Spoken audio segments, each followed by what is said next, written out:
안녕하십니까. 땅사고 건물사고 부자되고의 땅사고TV 임동성입니다. 오늘의 제목은 뺏으려는 자와 지켜주려는 자, 이렇게 제목을 잡아봤습니다. 주택 200만호 목표는 같지만 이재명 공공, 윤석열은 민간, 자, 이렇게 제목이 잡혔고요. 뉴스를 툭 보는데 이게 이제 대통령 후보자님들의 부동산 정책입니다. 이재명, 윤석열 부동산 정책 같은 목표 다른 해법, 요 두 컷 뉴스가 좀 나왔습니다. 한번 봐보도록 해보겠습니다. 머니투데이 11월 9일자 신문이죠. 더불어민주당 대통령 후보, 국민의힘 대통령 후보 이렇게 각각 되어졌고요. 부동산 정책 한번 비교해 봐보도록 해보겠습니다. 임기 5년 동안 주택 250만 원 이상 공급, 임기 5년 동안 주택 200만 원 이상 공급, 두 분 다 이렇게 정의를 내렸네요. 근데 이 두 분 다, 제가 보기에는 두 분 다, 불가능한 것이다. 그리고 이렇게 공급, 현실적으로 공급할 수도 없거니와, 또 해서도 안 되는 또 그런 내용인 것 같아요.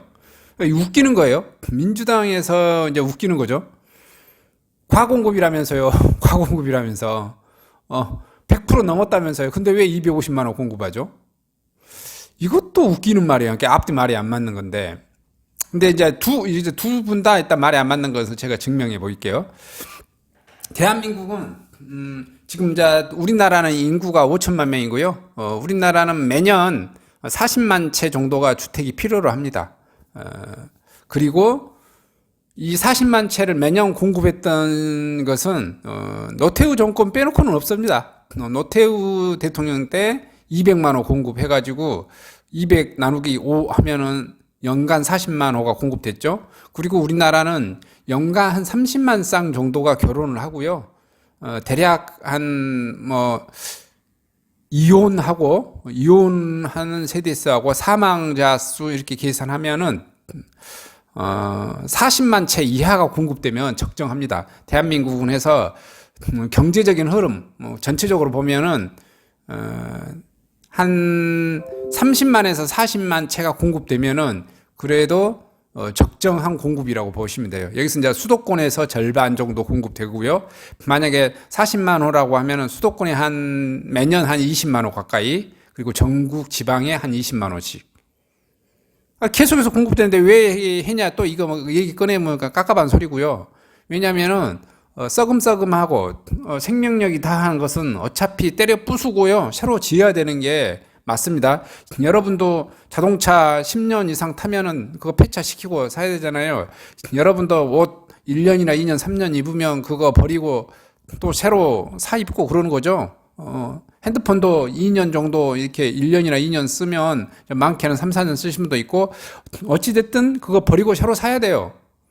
물론 좀 더 쓴 사람도 있습니다. 아끼고 아껴서 핸드폰도 5년, 6년 쓰신 분도 있겠지. 차도 뭐 한 15년, 20년 쓰신 분도 있습니다. 그러나 어쨌든 간에 그 정도 되면은 다 때려 부은 겁니다. 주택도, 우리나라에서는 한 30년에서 40년, 대략 우리나라는 회계상으로는 40년 처리합니다. 회계상에 어쨌든 40년 정도 되면 위아래로 해서 다 때려붓고 새로 지어야 됩니다.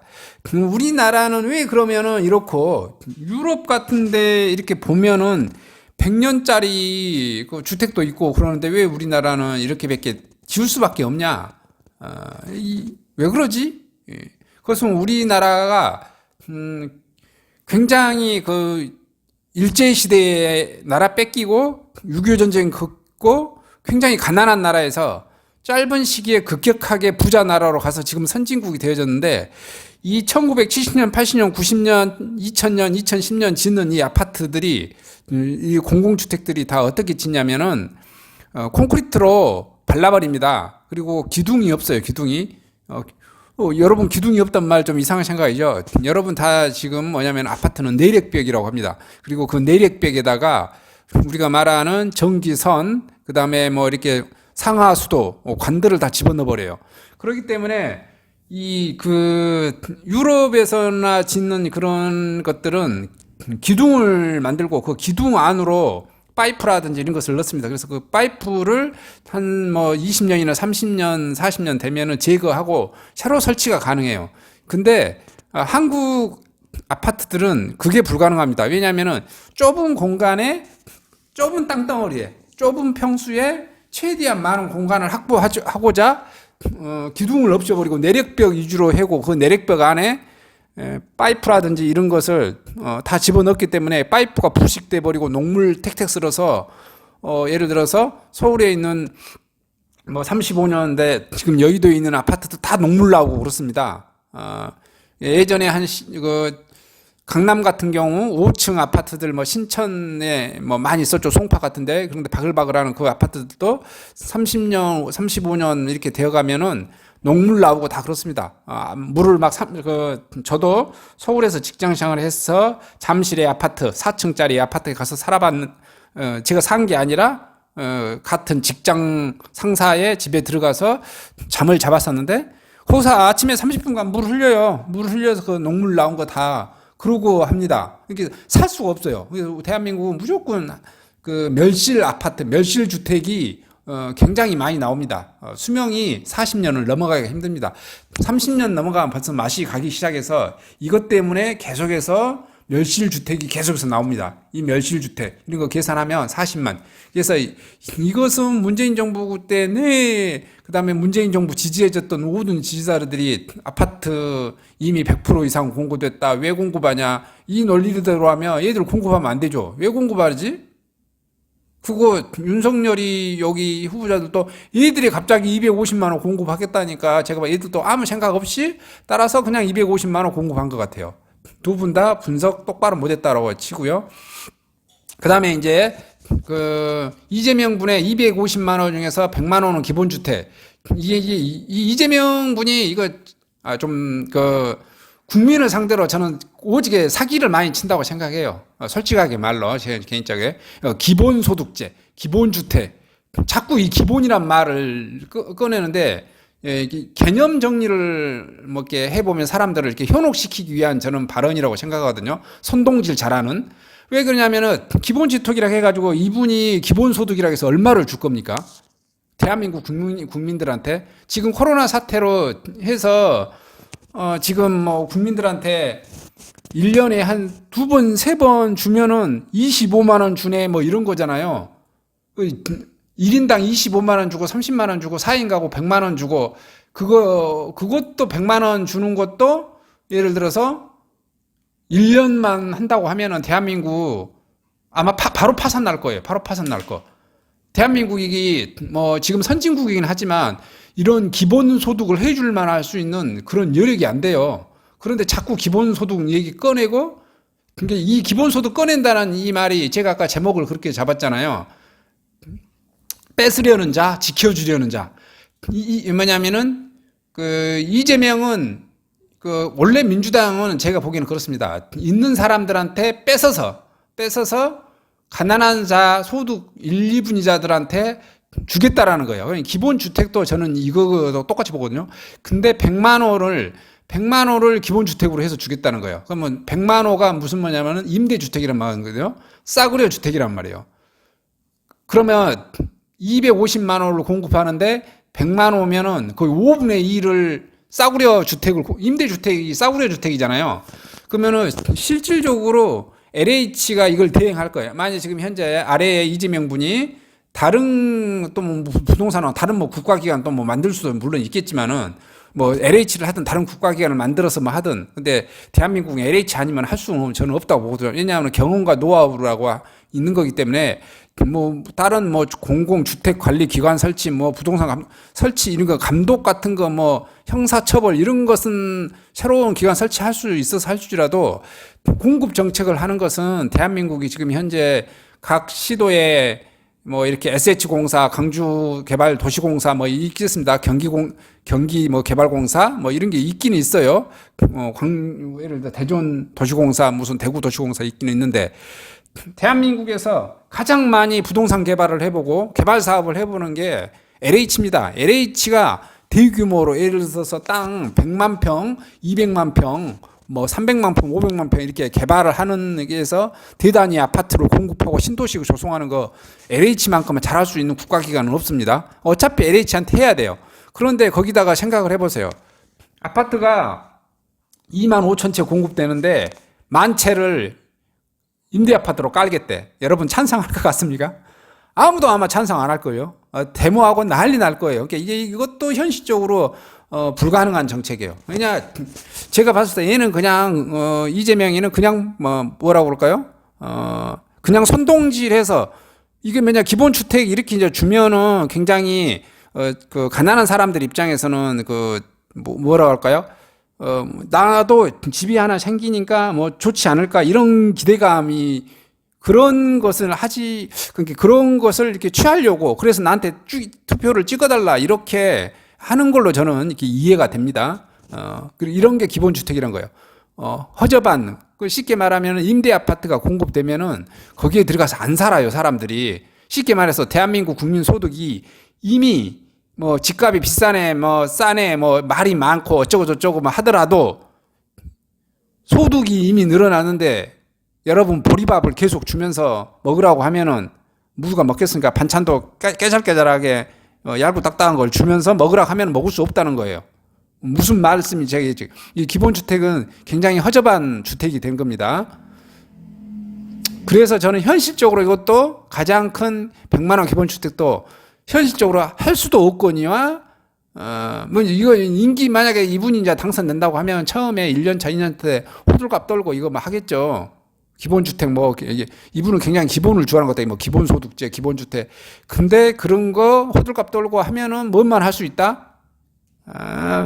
지구단위 이렇게 조성해서 한두 군데 보여주시기로 몇 군데 하다가 두세 군데 하다가 땡칠 거란 말이에요. 현실적으로 불가능해요. 저는 이제 이렇게 봅니다. 그 다음에 이제 민간 재건축 단지 및 개발의 역세권 찻집. 좀 이거 자세하게 봐봤는데, 그 다음에 청년이 원가로 구입할 수 있는 청년 원가 주택. 얘와 같은 말인 것 같아요. 근데 얘도 봐보면은 이제, 원가로 공급할 수 있다는 것은 일단 말이 안 됩니다. 윤석열 이제 이분도 말씀하시는 건데, 원가로, 그러니까 원가 개념이 뭐는 건데, 그러니까 세상에 이 원가에 내 마진까지 포함한 것을 원가로 보는 것인지 그냥 들어간 것만 원가라고. 왜냐하면 건설회사한테 너 원가로 공급해서 주라. 그럼 건설회사가 공급을 안 하지. 누가 공급을 해? 이게 원가 공급이란 것은 어불성설이래요. 어불성설. 좀 기사 내용 읽어보면 또 여기도 지금 이 청년이 말하는 이게 뭐냐면 기본주택하고 비슷하거든요. 어차피 말을 하면 말장난인데 지금 현재 임대주택이나 기본주택이나 같은 말이고요. 여기서 지금 윤석열이와 이분도 지금 2030을 잡기 위해서 청년 원가주택이라는 말을 청년이라는 단어를 붙여서 이렇게 밀어붙이는 것 같은데 어차피 기본주택, 임대주택 같은 말이에요. 근데 역세권에다가 지금 용적률을 많이 해서 청년들한테 원가로 제공해 줬다는데 이것도 뭐냐면은 지금 현재 임대주택은 국가가 손해를 보고 하고 있습니다. 손해를 보고 제공하고 있고요. 요거는 쉽게 말하면 제가 다시 한 번 더 설명했는데 신도시를 조성하면 5제곱미터 이하가 있습니다. 5제곱미터 이하는 대부분 땅부터 한 30% 국가가 LH가 손해보고 제공을 하고요. 거기에 들어가는 건물분도 손해보고 제공해 줍니다. 그리고 이제 LH가 추진하는 것은 5제곱미터 24평부터 34평 기준에는 땅값은 원가로 제공해 드리고요. 이제 건물은 LH가 지으면 좀 그 원가 수준에서 가져가고요. 원가에서 좀 마진을 붙입니다. 그 다음에 건설회사한테는 그 땅을 거의 원가 수준에 넘기는 거죠. 그 다음에 8호 초과는 경매를 최고가 입찰을 붙여서 합니다. 근데 60에서 8호도 가끔씩 LH가 최고가 입찰을 붙이는 데가 있어요. 위치마다 좀 다르긴 합니다만 이제 그렇게 붙이는 데도 있고 원가에 공급하는 데도 있고. 근데 여기서도 이제 말하면 이 청년 원가 주택이란 것이 이게 이제 땅 가격에 대해서 원가로 공급을 또 해주고 말이 지금 이제 구별이 안 되는데 건설 원가도 LH가 한다고 하면 LH가 해서 원가로만 넘겨줄 수 있겠죠. 그리고 이게 5년이나 10년 후에 컴백, LH한테 도로 대사하게 해줄 수도 있다는 것도요. 거기 수익금을, 분양자, 사용자가 임차인인 70%를 갖고 LH가 30% 가져가게 하겠다. 뭐 그런 내용인 것 같아요. 뭐 현실성이 있을 수도 있을 것 같다는 생각이 듭니다. 그 다음에 LTV 완화가 임대차 3법. 그다음에 여기 이재명 여기 안 써졌는데 LTV 강화하고 세제 왕창 강화, 세금 더 뜯어내고요. 그 다음에 임대차 3법도 더 강화시켜야 된다. 이런 논리거든요. 극과 극으로 지금 대비되고 있습니다. 그래서 현재 이런 임대차 3법으로 인해 가지고 엄청난 손해가 나아졌다. 이런 혼란이 되어졌다 이런 건데 이제 이재명 분은 지금 뭐 진행 와중에 이렇게 되어진 것이다 이렇게 말하는 거고, 자, 이분은 거기에서 요거 봐보시면 제가 봤을 때 대출도 완화시키겠고요. 요거 보시면 임대차 3법도 완화시키겠죠. 그 다음에 세금도 완화시키겠다는 내용이 나와 있어요. 이렇게 극명하게 대비됩니다.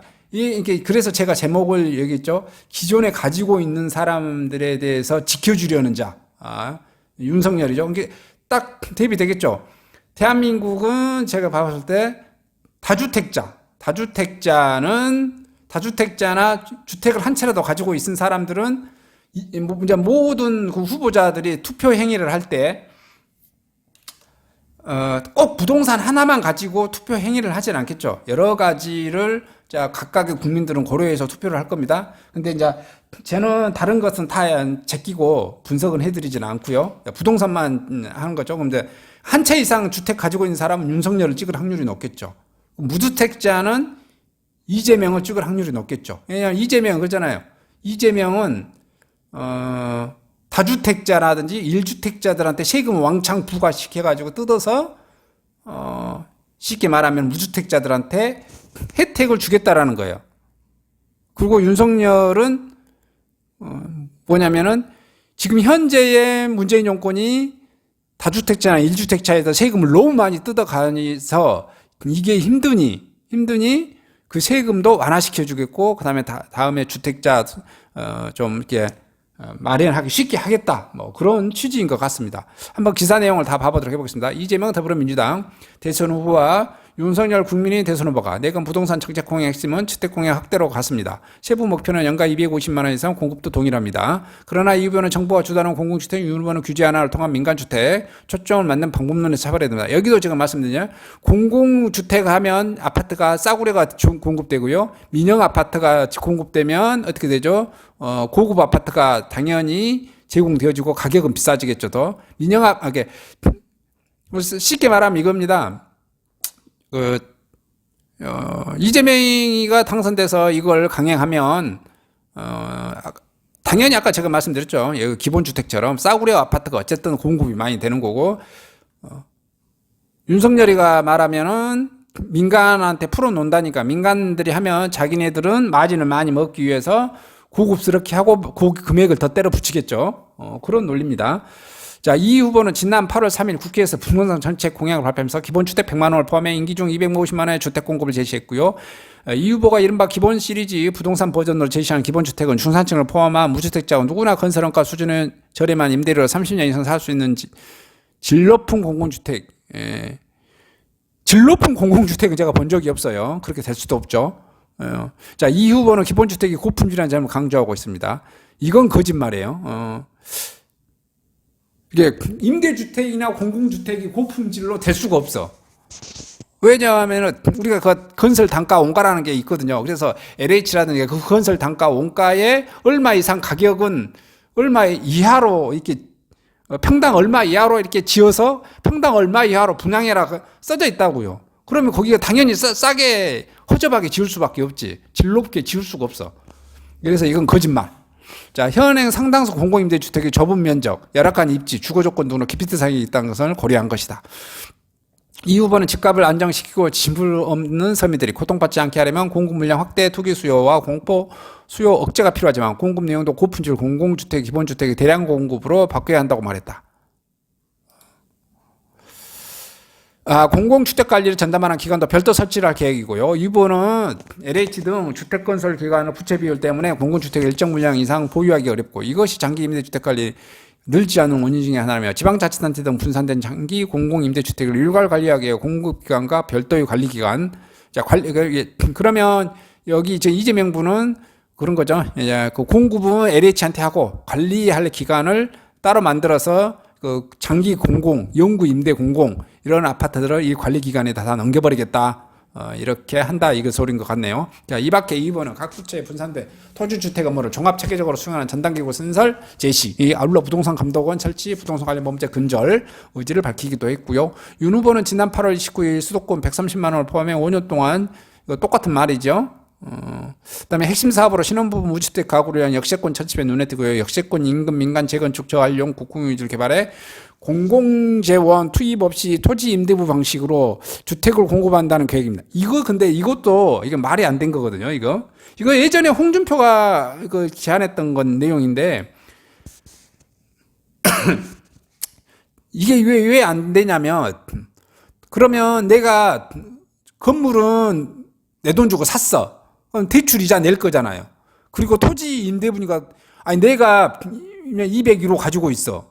아파트 101동 201호 가지고 있는데 땅 지분은 없기 때문에 또 LH한테 토지 임대료를 줘야 돼. 토지 임대료. 그리고 또 뭐냐면 은행한테는 이자를 줘야 돼. 그리고 거기서 장기간 살았더니 30년이나 40년 살면 어떻게 돼? 건물 땅 가격은 올라가져 있는데 어떻게 된다? 건물은 감가상각돼서 빵원 돼 버려.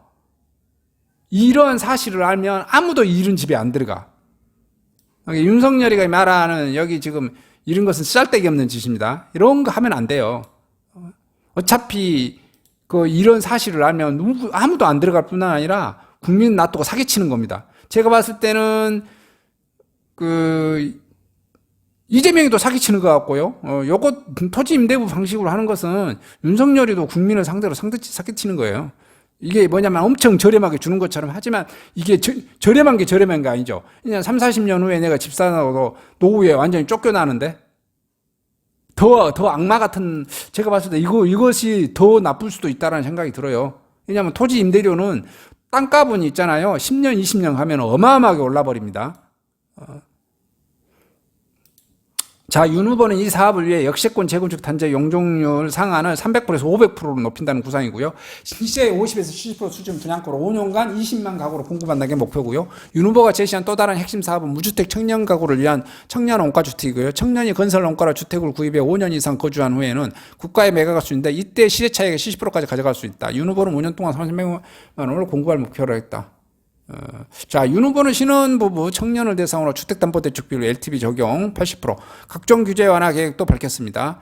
LTV의 과도한 규제를 완화해 주택금융을 하려 이게 80%는 굉장히 높여주는 거네요. 엄청나게 높여줘 버린 거네요. 80%는. 자, 그는 LTV의 과도한 규제를 완화해 주택금융을 활용한 실수요자 주택구입과 원활한 주거 상향 보장했고요. 아울러 임대차 3법, 전월세 신고제, 전월세 상한제, 계약갱신 시청권 개정 의지도 밝혔습니다. 그 다음에 윤 후보는 임대차 3법을 재개정해 전월세 시장 애호를 바로잡겠다. 3법을 전면 폐지해 원상복귀인 게 맞다는 말씀도 많지만 그 또한 시장 혼란을 줄 수 있기 때문에 혼란 주지 않는 범위 내에서 제도를 수정, 완전 폐지는 안 하고 일부에 맞춰서 제도 수정하겠다라고 하는 내용이네요. 자, 이재명 윤석열 부동산 정책 여기도 한번 기사 봐보겠습니다. 이재명 더불어민주당 후보와 윤석열 국민의힘 후보 간 대선 레이스가 본격화 가운데 내년 부동산 정책에 관심을 쏠리고 있는데요. 두 후보 부동산 시장 안정을 최우선 실천 과제로 주택 공급 확대. 자, 어쨌든 250만 원 공급은 안 되겠지만 어쨌든 확대로 하겠다라는 거네요. 확대되면 공급 가격은 좀 떨어지겠죠. 자, 주택 공급 목표 같지만 이 기본주택, 청년 원가주택, 여야 대선 후보 주택 공급 목표 5년 내 250만 채로 큰 틀을 목표는 같다. 두 후보는 모두 부동산 문제 해결에 주택 공급 확대가 필요하다는 점. 먼저 2번은 기본주택을 공급하겠다고 했었고 후보는 기본주택 중산층을 포함한 무주택자 건설업과 수준의 임대를 받내고 30년 이상 사는 고품질 공공주택 똑같은 말이네요. 이 후보가 부동산 불로소득 공화국 운명을 정부의 명으로 없애겠다. 이렇게 하고요. 고품질 기본주택 이런 것은 말이 안 맞는 소리가 계속 했죠. 고품질이면서 좋은 임대주택이라는 것은 없다. 청년 원가주택, 역세권 첫집 공급 내세웠고요. 쭉쭉 윤 후보는 지난 8월 정책시장에서 수도권 상계 신도 차질없는 추진 등을 통해 5년 동안 250만 원 이것도 말이 안 맞는 소리다. 그다음에 이제 이 후보 국토보유세 신설 이것도 제가 보면은 참 이게 그 좀 그 현혹 잘하는 사람들의 이런 특징인 것 같아요. 이게 봐봐요. 단어 자체에서 이렇게 나오는 거잖아요. 지금 보유세가 있어요. 그리고 우리나라는 사적자치 원칙이고요. 또 대한민국은 사유재산제가 보유되기 때문에 대부분의 땅은 개인 소유입니다. 그리고 개인 소유이기 때문에 그냥 일반 그 취득 했을 단계의 취득세 내고요. 보유할 단계의 보유세를 냅니다. 그리고 처분할 단계에 양도소득세를 내는 거거든요. 그 다음에 그 보유세를 하는 금액도 크면은 이것도 노무현 정권 때 어떻게 했죠? 종부세라는 것도 또 만들어냈잖아요. 그래서 보유세 개념이 재산세와 종부세에 합쳐서 보유세가 있어요. 그러면 이미 국토보유세가 사실은 있어요. 근데 왜 국토보유세란 단어를 끄집어냈냐? 그런 거죠. 땅 한 평 없는 사람들한테, 이 대한민국에 있는 이 땅들은 다 국가 거다. 사실은 저도 뭐 모든 땅들은 국가 거라고 생각해요. 대한민국에 있는 모든 땅들은 사실은 국가 거긴 맞습니다. 그런데 이제 여기는 대놓고 국토 보유세라는 것을 국토란 말을 집어넣어서 어떻게 돼요? 국민들 다 모두가 개인 게 아니라 국가 거야. 이렇게 하는 거겠죠. 근데 이 국토 보유세라는 단어를 만들어내서 이것도 뭐 그러는 것 같아요. 뭐 더 뜯어내겠다라는, 왜냐하면 지금 현재 재산세 뭐 이런 게 있는데 여기도 왜 이런 단어를 하는 건지, 이것도 그러니까 국민들 상대로 선동질하는 딱 그런 느낌입니다. 세금 대출 규제 부분에서 온도차가 뚜렷하고요. 이 후보는 세금 제한 마련과 후기 근절을 위해 부동산 관련 강도 높은 규제를, 윤 후보는 규제 완화 규제로 갖고 부동산 관련 세제를 전면 재검토 하겠다. 이 후보는 국토보유세, 기본소득, 토지세, 기본소득, 기본. 하여튼, 기본이란 말 무지 좋아합니다. 그 다음에 국토보유세도 모인 개인과 법인이 소유한 주택과 토지세금을 받는 것을 뜻하고요. 이 후보는 투기 근절을 위해 강도 높은 규제가 필요합니다. 국토보유세를 도입해서 현재 0.17%인 실효 보유세를 1%까지 늘리겠다라는 보관이고요. 이외에도 분양가 상한제, 부양 원가 공개, 후분양제도 도입을 추진하겠다. 부동산 전담기구인 주택토지부를 신설해 관련 기능을 통합하고 부동산 감독원 설치를 통해 부동산 범죄를 적발 처벌하겠다. 이 후보는 기본 소득 정책 공약에 발표해서 징수제 전액을 국민에게 균등 지급하는 기본소득세 목적세를 신설하고, 여기 보죠. 이 후보는 7월 기본소득 정책공약 발서 징수세 전액을 국민에게 균등 지급하는 기본소득세 목적세를 신설하고 80에서 90% 국민은 내는 세금보다 받은 기본소득이 더 많은 순수혜자가 될 것이라고 말했다. 이게 지금 사기치는 거라고요. 선동질하고 나 찍어줘. 이게 가난한 사람들 상대로 사기치는 거예요. 제가 민주당하고 여기 뭐냐면은 지금 현재 뭐 이재명이랑 얘가 이런 사람들이 이제 가장 싫은 게 이거예요. 국민들이 착각하고 현혹되고 있는 거예요. 제가 봤을 때는, 자, 봐봐요. 소득 1분이자 2분이자들은, 기대를 해. 이 민주당이 소득, 4분이자 5분이자들한테 뜯어가지고 나한테 줄 것이다. 이렇게 생각을 해요. 그리고 소득 3분이자들도 4분이자 5분이자들한테 돈을 뜯어서 나한테 많이는 아니지만 찔끔 줄 거라고 생각을 해. 아마 대부분 이렇게 생각할 거예요. 근데 현실은 민주당이 정권을 잡으면 어떤 현상이 벌어지냐면은 우리가 말하는 고소득자 4분이자 5분이자한테 뜯는 게 아니라, 이 4분이자 5분이자만 뜯는 게 아니라 현실은 어떻게 되냐면 소득 3분이자 4분이자 5분이자 다 뜯어요. 그러니까 여러분이 쉽게 말하면은 여러분 뒷호주머니에서 돈을 뺏어서 그 다음에 앞에서 도로 찔끔 돌려준다, 이렇게 생각하시면 돼요. 모든 정치 권력이라고 하는 것은 있잖아요. 나를 따르는 자, 그 다음에 내 최측근, 이 사람들한테 먼저 먹을거리를 챙겨줘야 돼요. 이것은 뭐 세종대왕도 마찬가지고요. 뭐 김대중도 마찬가지고, 김대중도 다 뇌물 받아 먹는 거잖아요. 다 안 받아 처먹은 게 없어요. 다 받아. 정치를 하는 인간들은 다 똑같습니다. 제가 뭐 윤석열도 저는 다 그럴 거라고 보여주고요. 다 똑같아요. 내가 대통령 만들어줬으면 나 대통령 만들어준 그 보좌하는 전국에 얼마나 많은 사람들이 있게요. 그 사람들한테 먹거리를 줘야 되잖아요. 나를 위해서 일한 그 친구들. 그리고 어차피 나한테 투표를 해준 이 인간들은 그냥 해주는 척만 해주면 돼. 그래서 실질적으로 찔끔 해준다고, 찔끔. 근데 돈이라고 하는 것은 있잖아요. 항상 부족해. 부족하니까 어떻게 해야 돼요? 4분이자 5분이자한테만 뜯어갖고는 답이 안 나와. 그래서 어차피 어떻게 돼? 대한민국의 절대 다수인 3분이자, 소득 3분이자가 절대 다수잖아요. 거의 대한민국 3분이자가 거의 60, 70%를 차지할 건데, 소득 3분이자, 우리 대부분 중산층한테 세금을 걷지 않으면 해줄 수가 없어. 그러니까 여러분 뒤 호주머니에 몰래 가서 마치 이게 여러분들한테 뭐 이렇게 줄 것처럼 말한단 말이야. 이게 뭐 기본소득이라고 막 줄 것처럼 말을 해.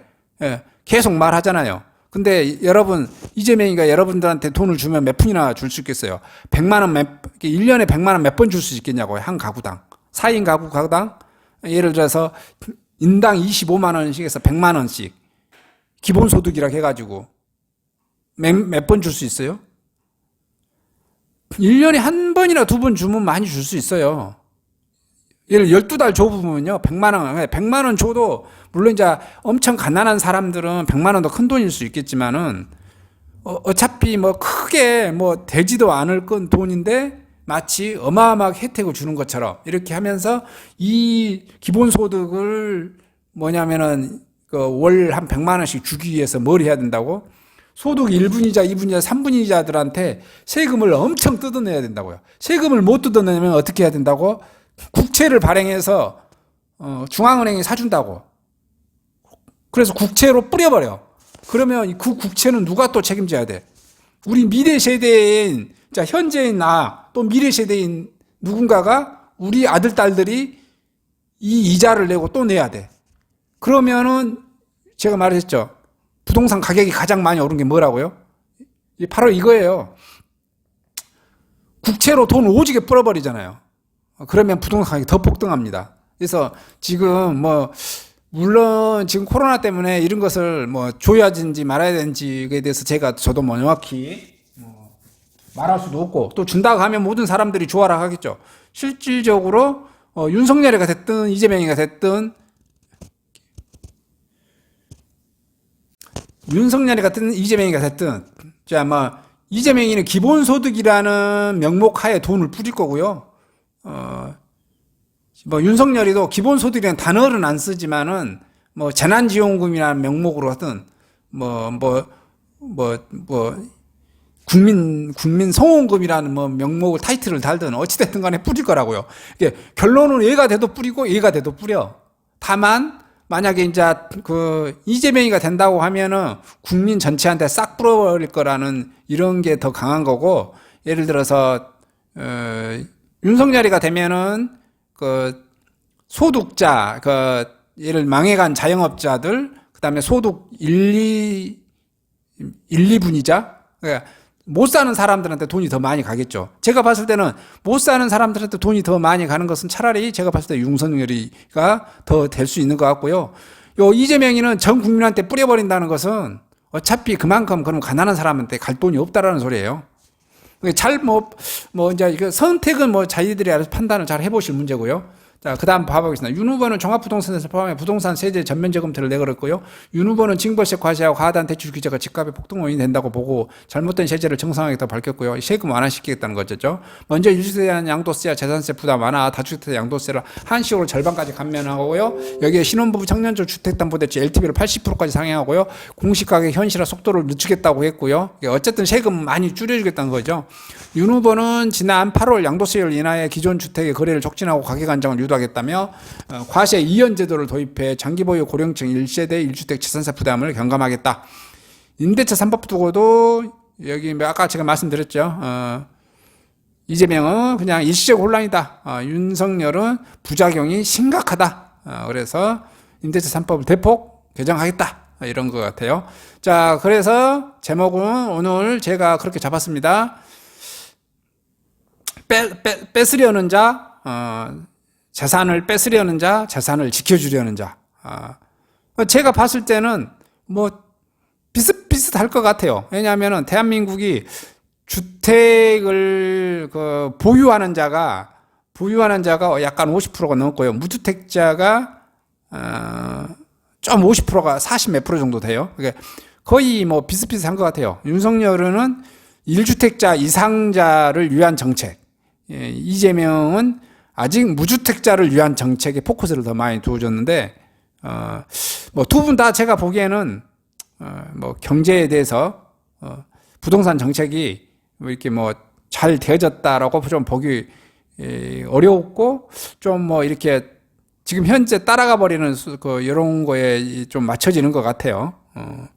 어쨌든 자 이렇게 지금 이제 더불어민주당 대선 후보 이재명, 국민의힘 대선 후보 윤석열 부동산 정책 공약을 비교해 봤습니다. 한번 참조해 보시기 바랍니다. 물론 이거 하나만 가지고 투표 행위는 하지는 않으시겠죠. 여러 가지 보고 투표를 하실 것인데요.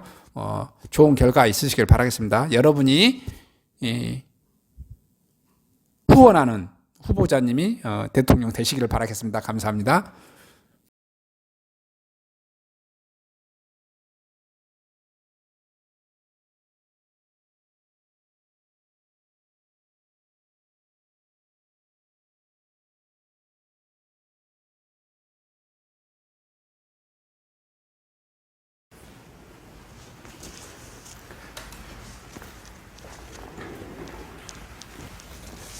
안녕하십니까.